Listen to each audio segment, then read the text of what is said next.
À la rue, selon vous, un nombre incalculable. 8 familles pour l'instant. Des familles, il y en a quelques-unes. Il y a celles qui sont recensées et celles qui sont cachées. Malheureusement, aujourd'hui, sur la situation des personnes à la rue, c'est beaucoup de gens en errance et cachés. Parce que la préfecture et la mairie ont pris leur responsabilité en créant des centres d'hébergement, mais qui ne conviennent pas à toutes les situations. Donc toutes les personnes en OQTF ou qui ne rentrent pas dans les cadres se retrouvent à la rue. Ce qui pousse à une insécurité grandissante dans les rues de Nantes. Nous aujourd'hui, on ouvre ce bâtiment pas que pour les familles, c'est vraiment pour montrer que ce bâtiment il est vide depuis notre expulsion. Ça fait 5 mois qu'on est dans des négociations avec la mairie, avec des promoteurs et qui arrivent dans une impasse parce qu'on ne peut pas faire ça par des voies légales sans l'accord de la mairie et pour l'instant on ne l'a toujours pas. Et on attend que la mairie se positionne pour nous donner son accord sur le projet de la maison du peuple. Voilà ce qu'on attend. Et on attend aussi une âme charitable du diocèse qui, en cette période de Noël, pourrait nous offrir un bail précaire plutôt que des CRS. On a des gens du diocèse qui sont présents. Mais aujourd'hui, c'est les personnes à la rue, mais pas que, le milieu associatif aussi qui est à la rue. Et aujourd'hui, on a besoin d'un lieu pour dormir, pour s'organiser, pour se retrouver, pour apprendre à vivre ensemble. C'est vraiment le but de la maison du peuple. Les premiers hivers, c'était rude. Quand tu habitues à voir, tu vois, Pas toujours, mais on veut que le diocèse montre son vrai visage et nous envoie les CRS et qu'on se fasse expulser à la semaine de Noël. Parce qu'aujourd'hui, on a essayé de négocier avec tous les acteurs présents depuis des mois, la préfecture, la mairie, le diocèse. La préfecture nous reçoit jamais. Là-dessus, on sait à quoi s'en tenir. Pour la mairie, on nous reçoit, mais on nous balade de rendez-vous en rendez-vous et on attend du concret. Et pour ce qui est du diocèse, depuis des mois, ils se sont gentiment retirés de cette affaire, mais ils ont des bâtiments et ce bâtiment, il en est la preuve et ils pourraient nous fournir ce bâtiment en bail précaire pour qu'on puisse continuer nos activités. Voilà ce qu'on attend du diocèse. Bravo mon loulou. Merci les gars. Plusieurs centaines de mises à l'abri ici, et maintenant c'est toujours vide, et il y a plein de familles qui sont dehors, et des hommes seuls, n'en parlons même pas. Voilà, en 2 ans, on a hébergé plus de 1000 personnes. Ces 5 derniers mois, on aurait pu héberger au moins 300 personnes en 5 mois, mais ça s'est pas fait. Oui. Ah oui, et puis le vigile jour et nuit avec les frais attenants. Aujourd'hui, le diocèse préfère dépenser des sous pour sécuriser un bâtiment vide plutôt que de mettre à disposition des précaires. Voilà la réalité.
c'est comme toutes ces lois.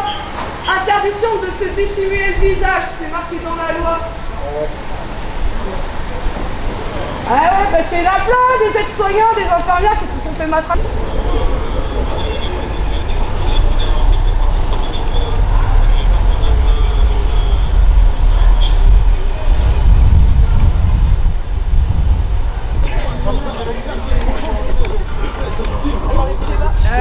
Le doigt sur l'honneur.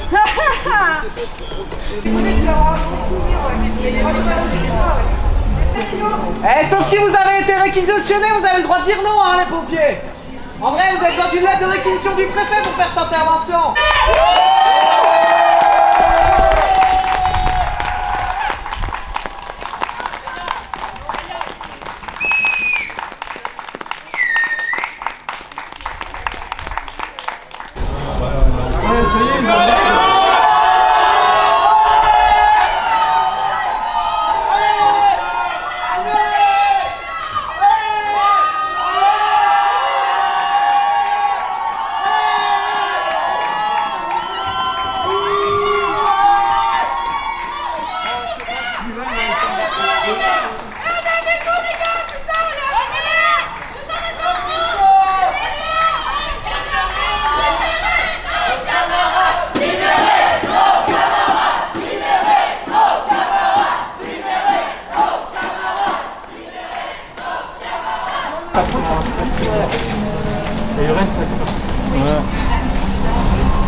On n'accepte pas la comparution immédiate, s'il vous plaît.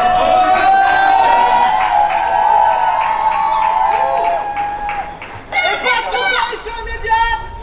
Vous refusez la comparution immédiate. Demandez à votre...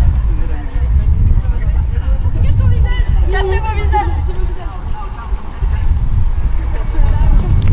Donc déjà j'ai le plaisir, enfin l'entend commun qui fait également partie de la base, j'ai le plaisir de vous annoncer que l'ensemble des personnes qui étaient retenues en garde à vue suite à l'occupation de l'ancienne maison du peuple ont toutes été libérées cet après-midi aux alentours de 14h. Sur ces 12 personnes, 7 personnes ont été convoquées pour un rappel à la loi en janvier prochain et 5 personnes sont sous le coup d'un procès en janvier 2023 pour occupation illégale d'un lieu en vue de l'habiter. De manière générale, nous sommes consternés de cette situation. On ne peut que constater qu'un lieu laissé vide depuis 8 mois, suite à l'expulsion de la maison du peuple le 28 juillet dernier, qui était lui-même vide pendant 8 ans, avant les 2 ans où la maison du peuple y a été, entraîne une réaction qui nous semble complètement disproportionnée de la préfecture et la mise en garde à vue de 12 personnes.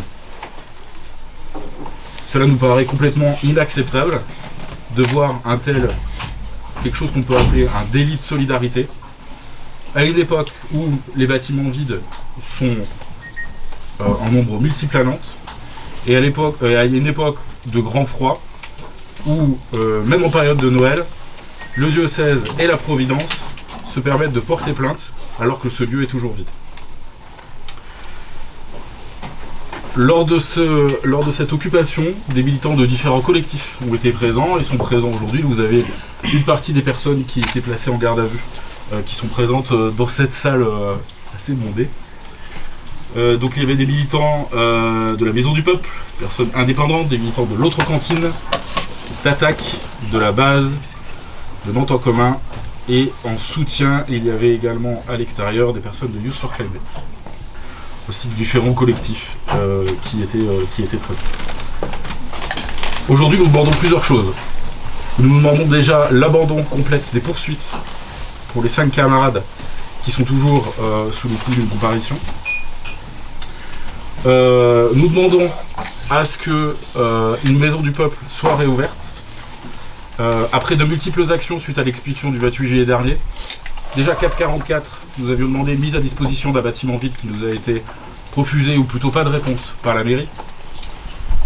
Déjà, avec l'édit de Nantes, le bâtiment a été récupéré par la préfecture,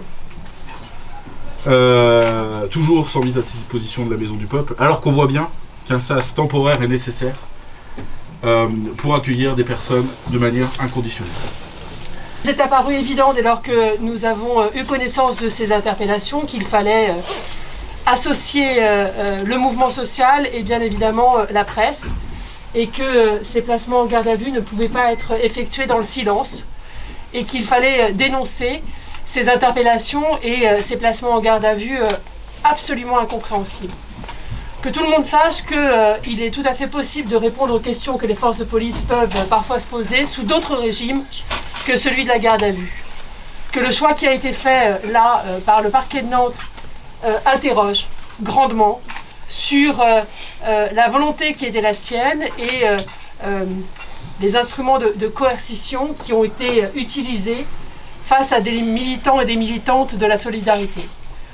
Alors, comme avocate, je pense que mes confrères ne pourront qu'être d'accord avec moi sur cette question. Nous sommes évidemment farouchement attachés au principe de liberté et de liberté individuelle et extrêmement émus lorsque nous devons intervenir dans les geôles de Waldeck-Rousseau, qui sont des geôles lugubres, indignes, où il fait froid, où ça sent mauvais, où on est malmené, pour des acteurs et des actrices de la solidarité. Et évidemment, nous nous émouvons grandement de ce que des militants qui ont à cœur de rétablir une justice sociale qui n'est pas assurée par l'administration de notre pays sont traités comme des délinquants et des délinquantes. D'où la raison de cette conférence de presse et la mobilisation que nous souhaitons voir sur cette question-là.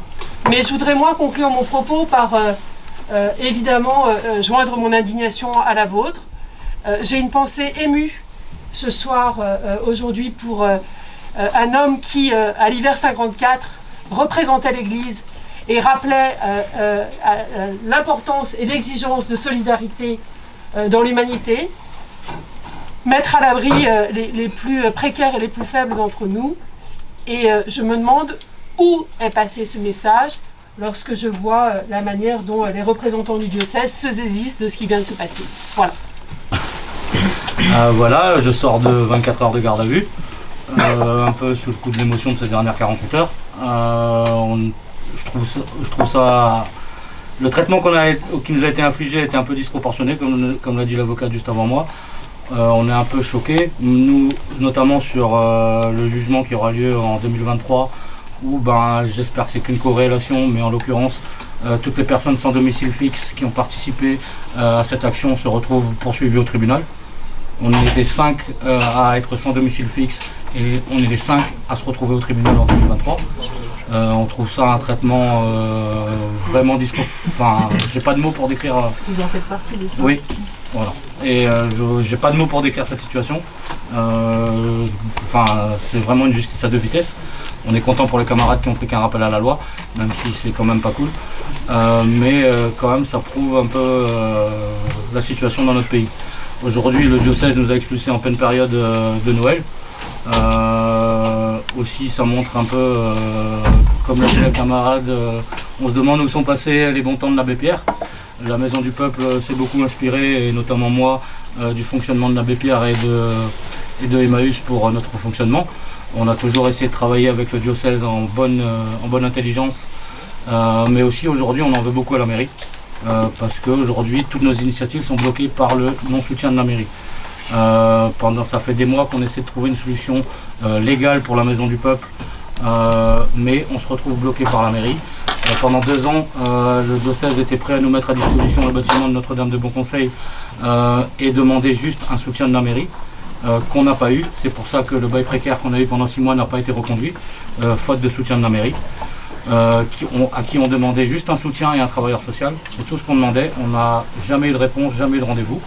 On commençait à être reçus par la mairie après notre expulsion, qui depuis des mois nous balade en promesses de rendez-vous, et en nous disant qu'ils n'ont pas de bâtiment à mettre à notre disposition.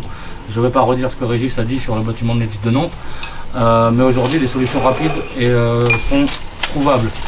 En sachant que la mairie a des bâtiments à disposition, on a déjà visualisé le bâtiment de CAP 44 il y a 2 mois, qui est toujours vide. La Tour de Bretagne est toujours vide, mais en l'occurrence, à l'heure actuelle, on sait que c'est des bâtiments qui sont énormes et que la mairie aura du mal à nous mettre à disposition. Mais aujourd'hui, il y a un bâtiment qui est le Krebs de Nantes, qui est libre et qui est à disposition de la mairie, et que la mairie a toute autorité pour gérer ce bâtiment, et que la mairie pourrait nous mettre à disposition le bâtiment du Krebs. Aujourd'hui, ça demande une volonté politique de la mairie de nous soutenir. Voilà. Nous, on demande vraiment le soutien de la mairie pour pouvoir continuer à exister. Parce qu'aujourd'hui, on nous pousse dans des retranchements illégaux et qu'on se retrouve obligé à faire ce genre d'action comme on a fait cette semaine parce que faute de soutien de la mairie. Je sais que je me répète, je suis un peu fatigué. Voilà, demain, nous, on va appeler un rassemblement à 13h devant la mairie et pour demander à être reçu par la mairie. Voilà. Je rejoins Rennes et je m'excuse parce que je suis très fatiguée aussi, un peu exténuée. Donc je vais tâcher d'être claire. Mais c'est vrai que nous, ça nous a fait beaucoup de bien et on était très émus de pouvoir retourner à la Maison du Peuple hier, où il y a eu tant d'actions et d'ateliers qui ont été menés pendant 2 ans. On a vu la solidarité, l'entraide à l'œuvre et on parle beaucoup des plus démunis et on pense aux personnes à la rue. Mais c'est vrai que c'était un lieu qui permettait de créer du lien, où il y a des étudiants et des étudiantes qui étaient sans possibilité de se réunir, de se connaître. Et ça a été aussi très important. Du coup, c'est pour nous un espace d'expérimentation, un laboratoire citoyen qui est d'autant plus urgent en ce moment. On voit qu'il y a une polarisation dans la société et on a plus que besoin d'avoir un espace pour pouvoir se retrouver, échanger. Moi, je suis éducatrice spécialisée et je le vois tous les jours dans mon métier qu'il y a une grosse crise au niveau social, au niveau humain, qu'il y a besoin de lieux culturels pour pouvoir s'exprimer et pour pouvoir faire des choses ensemble. Le bâtiment de la Maison du Peuple, il est grand, il y a de l'eau, il pourrait très bien aussi continuer à servir comme il avait servi pendant 2 ans, à héberger des personnes, à héberger des initiatives solidaires.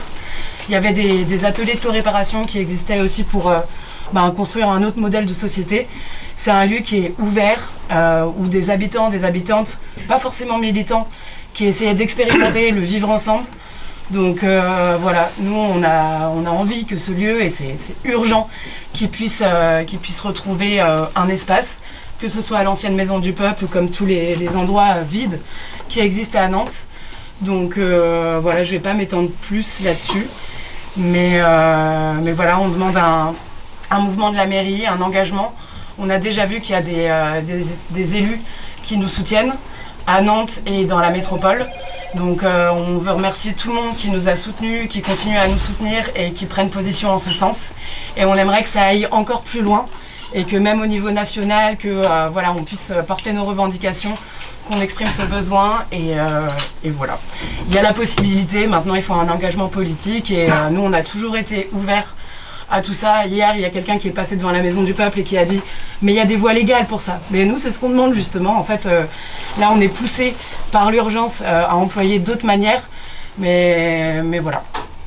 Si je peux me permettre de compléter, aujourd'hui, la mairie pourrait utiliser son droit de préemption sur le bâtiment de Notre-Dame de Bon Conseil et nous le mettre à disposition. C'est une voie légale que la mairie pourrait emprunter. Parce qu'aujourd'hui, ce bâtiment est vide depuis bientôt 10 ans. Il est à un endroit situé idéalement pour les activités qu'on occupe et on estime que c'est le devoir de la mairie de préempter ce bâtiment pour le mettre à disposition. Si le diocèse ne prend pas ses dispositions, bien entendu. Du coup, nous, on fait une distribution tous les soirs. On peut distribuer des repas chauds sur une place centrale de la ville de Nantes. Et donc, ça me permet de prendre le pouls des personnes, des situations réelles, des gens à la rue. On a pas mal travaillé avec la Maison du Peuple, notamment pour mettre à l'abri quand les dispositifs institutionnels ne fonctionnent pas, comme le 115, qui est constamment saturé. Il faut savoir qu'il y a des réseaux d'hébergeurs solidaires qui fonctionnent. Il y avait la Maison du Peuple qui fonctionnait pour mettre à l'abri de manière inconditionnelle, et ça c'est important, parce que dans le Code de l'action sociale et des familles, il y a une loi qui dit que toute personne doit être mise à l'abri et qu'elle ne peut pas être expulsée sans qu'elle soit relogée. Et ça, en fait, c'est bafoué tous les jours. Là, je viens de lire dans un de mes réseaux Facebook encore 2 mineurs dans la journée qui ont été expulsés d'un hôtel. Enfin, là, c'est dans toutes les semaines, en fait. Il y a des expulsions, il y a des non-respects de la loi en matière d'hébergement d'urgence. Là, il y a Gigant, donc comme l'ont évoqué mes camarades, le bâtiment de l'Édit de Nantes qui a été mis à disposition, qui d'ailleurs ouvre officiellement aujourd'hui. Voilà, ça va être très bien, ça va être pour les femmes seules, les enfants. Enfin, les femmes avec enfants. 30. Mais 30, oui. 30 femmes enfants. Et encore, on ne sait pas par rapport à la condition des papiers, est-ce que ce sera inconditionnel? Non. Ça, c'est encore en train d'être discuté, mais a priori, c'est non. coup, on en vient à employer des méthodes illégales pour combler les lacunes de la loi. Tout ce qui a été entrepris cette année avec la Maison du Peuple, et tout ce qui est entrepris plus largement avec l'intercollectif Personnes à la rue, c'est mettez à disposition des moyens légaux de faire ce que la loi dit de faire. Enfin, c'est toujours la même rengaine en fait. Tous les ans, toujours, on parle des personnes à la rue. Mais les solutions, elles existent en fait. Les bâtiments vides, ils existent. La Maison du Peuple, à côté, c'en est un bon exemple. Et voilà, je vais finir là-dessus sur cet objet, couverture de survie. Ça, c'est ce qu'on nous distribue quand on est en garde à vue. C'est aussi ce qu'on distribue aux personnes qui sont à la rue. Voilà, donc quand des militants se bougent le cul pour pointer des manquements, l'État et le diocèse les enferment. Intervenir justement pour des personnes qui étaient sur la Maison du Peuple il y a quelques mois. Et ce qui ressortait, c'est que la justice a pu donner à un moment donné des délais qui étaient plus ou moins longs, mais a pu concevoir que les occupants de la Maison du Peuple avaient un rôle social qui était hyper important. Hyper important parce qu'on avait réussi à démontrer que tant la municipalité que des services étatiques ne répondaient pas aux exigences qui étaient celles du terrain, et c'était les militants qui étaient obligés de prendre le relais. Quand le 115 ne répond pas et que les seuls lieux qui sont possibles, qui existent pour mettre les gens à l'abri, ça a été par exemple la Maison du Peuple, à ce moment-là, la justice a pu considérer que les militants là avaient un rôle et qu'ils pouvaient éventuellement venir remplacer tout ce qui était carence de l'État par exemple. Qu'aujourd'hui, ces mêmes personnes et sur les mêmes moments de l'année soient considérées comme des délinquants, ça heurte, ça choque, et forcément que ça doit tous nous interroger, qui intervenons à différents degrés dans le monde militant, et dans les perspectives électorales qui sont à venir, c'est se demander justement à quel point cette assimilation entre l'acte militant et l'acte délinquant se fait et de manière évidente aujourd'hui, se poser des questions par rapport à cela. Moi je suis bien persuadé que peut-être d'autres procédures qui pourraient avoir lieu avec des mises à l'abri de personnes qui sont en situation compliquée et prises en charge par des militants pourraient normalement recevoir peut-être un soutien bienveillant de la justice à certains moments. Là, on est dans quelque chose de totalement différent, et très clairement, l'acte militant est considéré comme un acte délinquant. Ça me heurte beaucoup. Non seulement le lieu est idéalement placé, il est chargé de symboles. Rappelons quand même que la Maison du Peuple, c'est l'ancêtre des bourses du travail et donc des syndicats. Mais également, toutes les démarches ont été entreprises, en particulier auprès des pouvoirs publics. Je le dis avec d'autant plus de solennité que j'ai participé aux côtés de la Maison du Peuple et d'Intercollectif pratiquement toutes les négociations qui ont eu lieu. Et en particulier la mairie s'était engagée par la voix de sa directrice de cabinet à ouvrir un cycle de discussion avec l'Intercollectif à partir du mois de septembre pour envisager la possibilité de réouvrir une Maison du Peuple, pas forcément à Notre-Dame du Bon Conseil, mais également des locaux que pourrait mettre la mairie à disposition de l'Intercollectif et de la Maison du Peuple pour continuer effectivement à ce qui est considéré par tout le monde, y compris par le préfet, comme une œuvre d'intérêt public. Or, de réunion, il n'y en a pas eu. Et donc, c'est vrai que l'impatience est grande. D'autant que nous sommes dans une période, effectivement, où le froid commence à venir et qu'il y a de plus en plus de démunis qui se retrouvent à la rue. Et deuxième point, au niveau de l'intersyndicale, outre ce qui a été dit sur la criminalisation du mouvement social que nous condamnons avec la plus vive énergie, c'est quand même scandaleux que la solidarité, le mouvement social et l'aide aux personnes à la rue soient à ce point bafoués. D'une part, et que deuxièmement, le délit de solidarité n'existe pas. Cela a été appliqué ou rappelé à l'occasion de l'affaire des Sept de Briançon, si vous vous souvenez, que j'ai eu au téléphone récemment d'ailleurs. Et donc, il est impensable que des militantes soient sanctionnés pour un délit qui est inexistant et qui est constitutionnellement, alors je ne suis pas juriste, effectivement, n'est pas reconnu. C'est la raison pour laquelle nous demandons de surcroît, effectivement, l'abandon total de toutes les poursuites qui ont été engagées contre les camarades qui ont un seul tort, c'est d'être sans domicile fixe. C'est un sujet qui est important. Effectivement, la Providence peut retirer sa plainte, ça ne fera pas disparaître les dossiers, mais symboliquement, ça serait un geste fort, surtout si la plainte est retirée publiquement, avec peut-être des explications sur effectivement le devoir de solidarité qui s'impose à chacun. Le ministère public, le parquet, peut effectivement lancer une procédure. Maintenant, il est obligé d'aller jusqu'au jugement, mais il peut parfaitement arriver au jugement et dire que pour lui, il n'y a plus lieu de partir sur une condamnation. J'attire tout de même l'attention de chacun sur le fait que dans ce dossier, et depuis quelque temps sur Nantes, il y a une alliance assez surprenante entre le sabre et le goupillon. C'est-à-dire qu'on remarque tout de même que lorsqu'il s'agit d'empêcher la tenue de spectacle et qu'une poignée d'intégristes empêche la tenue d'un spectacle, les forces de l'ordre ne font strictement rien. Mais que par contre, quand certains, aux fins de solidarité, occupent un bâtiment déserté depuis 8 ans, dans la journée, la force publique est mobilisée et des personnes finissent en garde à vue. Et donc je remarque que lorsque l'Église au sens large agit mal, rien n'est fait, mais que par contre lorsqu'elle se plaint, la préfecture, la police par la parole du DDSP 44, dans la minute, agissent pour leur convenir. Et ça, par les temps qui courent, c'est pas à mon sens pas anodin. Donc, effectivement, il est encore possible, au moins symboliquement, d'arrêter cette machine folle, d'empêcher 5 personnes d'être jugées complètement à tort, et d'empêcher à ce que 7 autres soient finalement mis en demeure de reconnaître des torts, dans un procédé quand même assez inquisitorial, où on est censé expier une faute, qui est ici absolument pas constituée.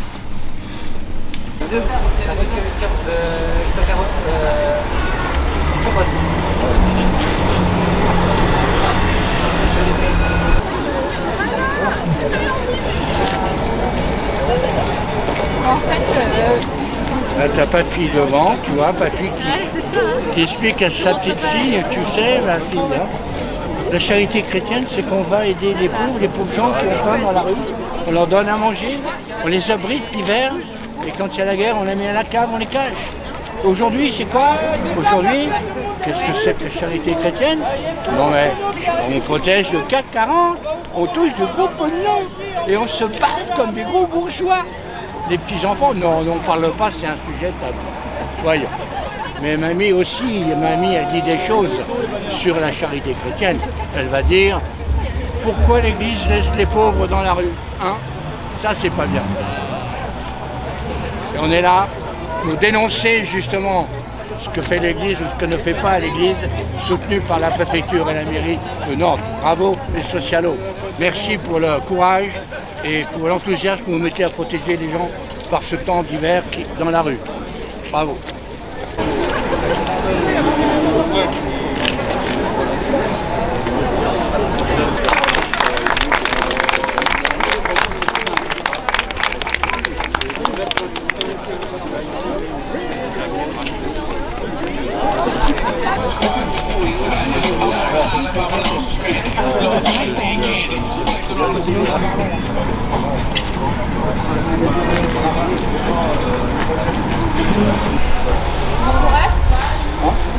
Oui, bah. Et tout à l'heure, on sera là. C'est quand même pas. C'est moins pire qu'une garde à vue. C'est sûr. Ouais, c'est pas une garde à vue. Continue, vous n'êtes pas sorti encore. Ah, mais il nous garde pas là.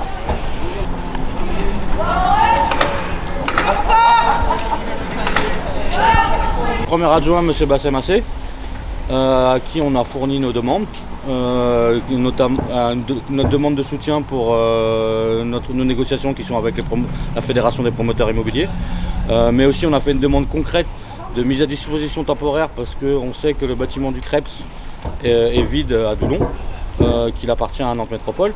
Aujourd'hui, on a fait une demande claire de mise à disposition du bâtiment du Creps temporaire, le temps qu'un appel à projet soit monté et remporté. Et on aura une réponse sur cette demande le 11 janvier, où on sera reçu de nouveau à la mairie. À 10h. À 10h. Voilà. Par le même adjoint? Ça. Logiquement, voilà. Oui. Parce que c'est lui qui a proposé l'heure, à mon avis, c'était fonction de son agenda. Hein. Voilà. Nous, on va là passer les fêtes comme tout le monde, mais aussi regarder le prochain événement public de Monseigneur Perceroux. Et on va aller demander une audience à M. Perceroux pour aussi parler de cette affaire, parce qu'aujourd'hui le comportement de la Providence est inacceptable et qu'aujourd'hui l'évêque nous renvoie la balle à la mairie renvoie la balle à l'évêque, et aujourd'hui on va demander des comptes à l'évêque lors de son prochain événement public. Voilà, on va se renseigner pour savoir quand c'est et on publiera ça sur les réseaux. On demandera à ce qu'il excommunie le directeur de la Providence. Voilà. Après, ce qui ressort de ce rendez-vous aussi, c'est que du coup, le projet base MDP, il rentre dans aucun cadre qui est existant, et c'est toute la difficulté des pouvoirs publics à trouver des solutions adaptées.